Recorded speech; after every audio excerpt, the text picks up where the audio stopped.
নমস্কার, জয় মাতারা, জয় গুরু বামদেব। আমি জ্যোতিষ গুরু দ্রোণাচার্য।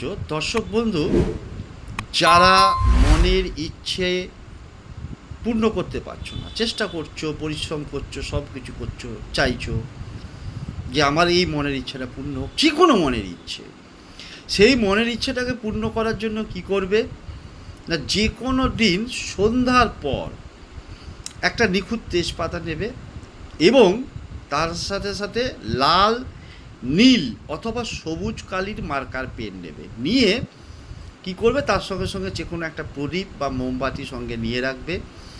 তেজপাতার একটা দিকে কি করবে, দুটো নাম্বার দেখাচ্ছি, অত্যন্ত সুপার পাওয়ার ম্যাজিক্যাল নাম্বার। এই দুটো নাম্বারকে লিখবে। লেখার পর ওই তেজপাতাটাকে মোমবাতির আগুনে হোক বা প্রদীপের আগুনে হোক যখন পোড়াবে, পোড়াতে পোড়াতে পুরোটাই তেজপাতা পোড়াবে মনের ইচ্ছা বলতে বলতে। তারপর তুমি কি করবে, ওই ছাইটাকে যে কোনো একটা পাত্রে ধরে নিয়ে বাড়ির বাইরে সঙ্গে সঙ্গে গিয়ে তুমি ফু করে উড়িয়ে দেবে। দেখবে তোমার যে কোনো মনের ইচ্ছে ইনস্ট্যান্ট পূর্ণ হবে। নাম্বার দুটো হচ্ছে 519 একটু স্পেস 79148, তার নিচে লিখবে 429 একটু স্পেস দিয়ে 6161।